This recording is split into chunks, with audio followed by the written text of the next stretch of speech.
Here to offer his daily intelligence brief, the former chairman of the House Select Committee on Intelligence, Pete Hoekstra, who represented Michigan back in the day on Capitol Hill. Pete, we thank you for Skyping in today to talk about what is becoming an increasingly disturbing and deteriorating situation in Iraq.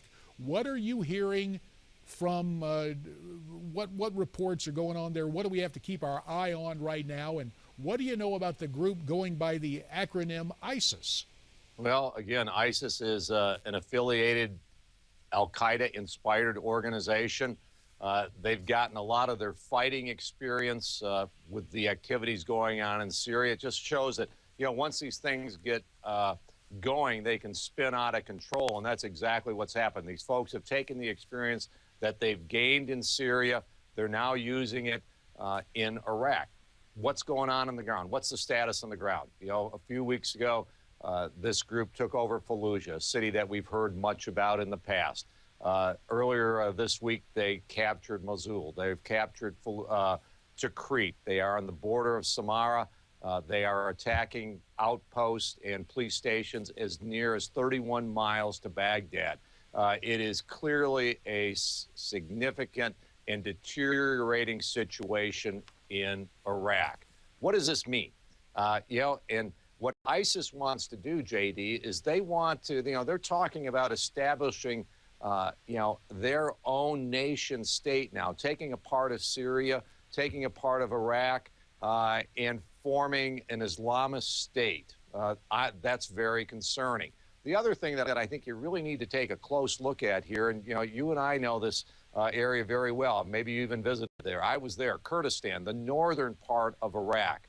The Kurds, they've never really considered themselves a part of Iraq. They've always been, said, hey, we're the Kurds, we're Kurdistan. We know that technically we're part of Iraq, but I think that with this disintegration of the country and with this violence going on between Baghdad and Kurdistan, I think you're going to see more pressure, and I think the Kurds may take the opportunity to become even more independent.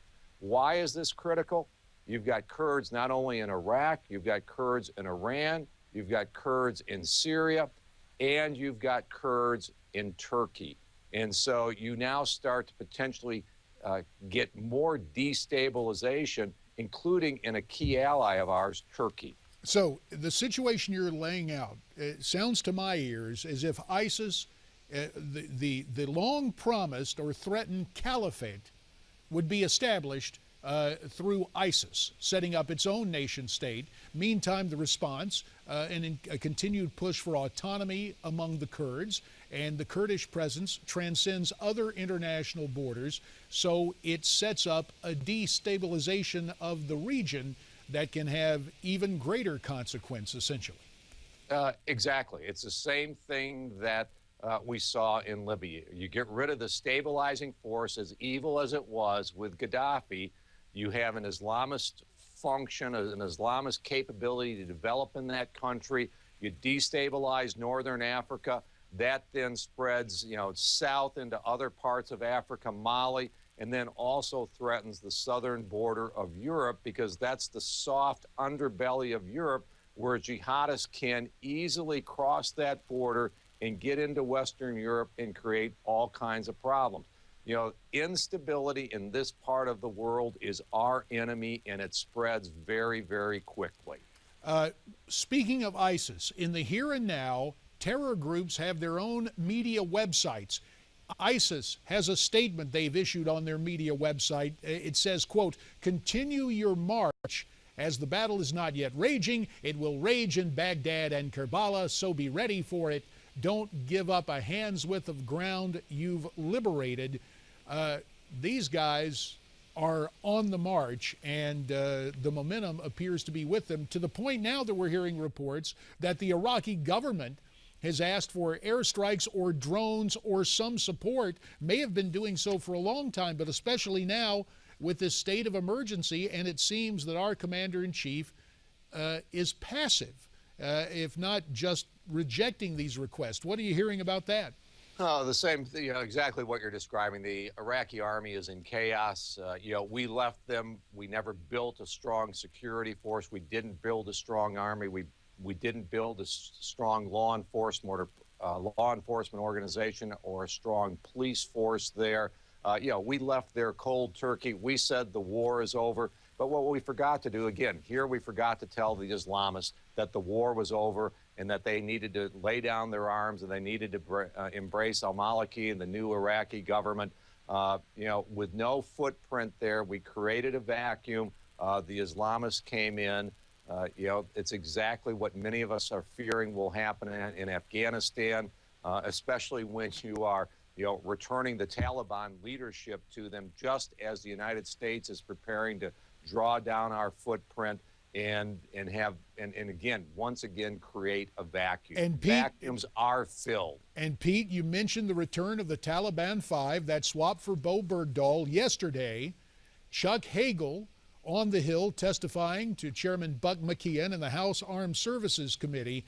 And this thing got contentious. Let's take a listen to an exchange during Secretary Hagel's testimony. We'll listen to it first. And since you chaired the Intelligence Committee, after we listen to this, I want you to get your take on what transpired yesterday. Here it is from the hearing involving Defense Secretary Hagel and the House Armed Services Committee. Over and over. By the way, I never said that I don't trust Congress. That's your Yes, words. you did. Yes, you have. I never said over I and over. don't You trust said, Congress. All right. You want to Mr. check the Secretary, transcript, Mr. Secretary. Congressman. Michael Conaway of Texas, there on the committee, and Chuck Hagel deciding to take strong exception to what Congressman Conaway was saying. Hagel served with us. He was on the Senate side as a Republican. In your opinion, Pete, is Chuck Hagel doing the country a service as Secretary of Defense? Well, actually, there were a couple of things that he did that I thought was a much better spin on this. Number one, he said, hey, you got the Bergdahl release as part of the dirty part of war. Absolutely correct. Contrast that to what Susan Rice said, a week and a half ago, that this was an extraordinary day for America. What got the Obama administration in trouble here were a couple of things. Number one, the original spin. The second thing was not informing Congress. I mean, and here's where Congress is absolutely furious. 80 to 90 staffers within the White House and within the Pentagon knew about this. These were the same people that, again, 10 days, 2 weeks ago when the president was in Afghanistan, they couldn't keep the secret of who the station chief was. They leaked that out. Then they get to an event like this and they can't even brief Congress. Whether Hagel said it, directly or not, indirectly, this administration clearly signaled to Congress, we don't trust you with secrets, and therefore we're not going to involve you in national security projects, even though their track record on keeping secrets is atrocious. The station chief, what this administration has done under NSA, the most massive leak of sensitive data in the history of the world, and they are lecturing Congress. That's why Congress is mad. Well, to be fair about it, as disturbing as the intrigue involving the administration and its inability or unwillingness to inform Congress, as disturbing as that is, there's a whole lot of intrigue going on now within the House Republican Conference. The announcement from Eric Cantor yesterday that in the wake of his primary defeat, yes, he will resign as majority leader. So that sets off a new leadership contest. Pete, you were on the Hill yesterday. Tell me, give us your takeaway and the intelligence, if you will, from what's going on in the battle to become the next majority leader in the House. Well, it looks, they're having this election very, very quickly. Having my little hat on yesterday and trying to scope out what's going on the Hill. I think Kevin McCarthy clearly is with the election being held next week. Kevin McCarthy, the current majority whip, has the inside track on being the next majority leader. I think for what's going to be, who's going to be the next whip, that's more of an open race. I think the conservatives are going to look at trying to get somebody in there that that they can feel is really one of their own. So I think that's maybe going to be the more contentious race. And as we prepare to say goodbye to you, the other real problem in the race for majority leader, if you have two Texans, that would divide the Texas delegation, one of the largest within the House Republican Conference, so it becomes academic.